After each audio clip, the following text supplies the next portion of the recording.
Atchutapuram pharma company ఘటనలో చనిపోయిన పార్వతీపురం మన్యం జిల్లా వాసి పార్థసారథి కుటుంబ సభ్యులకు స్థానిక ఎమ్మెల్యే విజయ్ చంద్ర కోటి రూపాయల చెక్ను అందజేశారు. బాధిత కుటుంబాలకు ప్రభుత్వం అండగా ఉంటుందని భరోసా ఇచ్చారు. ఈ ఉదయం 6 గంటల సమయంలో పార్థసారథి కుటుంబాన్ని పరామర్శించిన ఎమ్మెల్యే ఆర్థిక సహాయాన్ని అందించారు.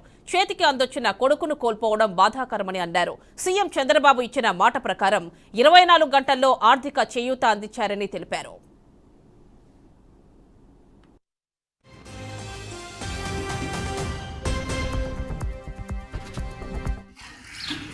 యావత్ ఆంధ్రప్రదేశ్ని చాలా శోకసంద్రానికి వెళ్ళడం, అందులో ఈ ప్రమాదంలో చనిపోయిన వాళ్ళలో మా నియోజకవర్గం పార్వతీపురం నుంచి కూడా మా ఆప్తులు తమ్ముడు సమానుడు మేమందరం పండుని పిలుచుకుంటాం రాష్ట్రాన్ని. ఆయనతో కూడా మా అందరికీ ఒక విడదీయని అనుబంధం. గత ఎలక్షన్లో కానీ ఇంతకు ముందు కానీ ఈ ఊరితో కానీ మాతో కానీ విడదీని అనుబంధం మాతో లేడు అనేది మేమందరూ జీర్ణించుకోలేకపోతున్నాం. ఊళ్ళో ఎప్పుడు యాక్టివ్గా ఉంటూ ఊళ్ళో 10 మందికి ఎప్పుడు కూడా నేను కూడా బయటికి వెళ్ళి ఉద్యోగం చేసుకుంటున్నాను అని సగర్వంగా చెప్పుకునే వ్యక్తి ఇప్పుడు మా మధ్య లేడు. ఆ దురదృష్టపు ఘటనని మర్చిపోలేము.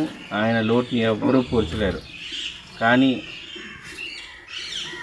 మేము ఉన్నాం ఈ కుటుంబానికి అంటూ భరోసా ఇవ్వడం, అది ఆ భరోసా కూడా తిరిగి మేము పండుని తీసుకురాలేము వెనక్కి. కానీ మీకు తోడుగా ఉన్నాం, మీ కుటుంబానికి ఎప్పుడు ఉన్నాం, మీరందరూ అధైర్యపడొద్దునని చంద్రబాబు నాయుడు గారు ఏమైతే మాట ఇచ్చారో ఆ మాట 24 గంటల లోపునే మీ కుటుంబాలకి మా వరకు ఏదైతే చేతనైన సాయం ఉంటుందో ₹1 మీ ఇంటికి ఇవ్వడం జరిగింది. ₹1 ఎక్కువని అయితే మేము చెప్పట్లేదు, పండు కన్నా మేము ఇప్పుడు వెలకట్టలేంది.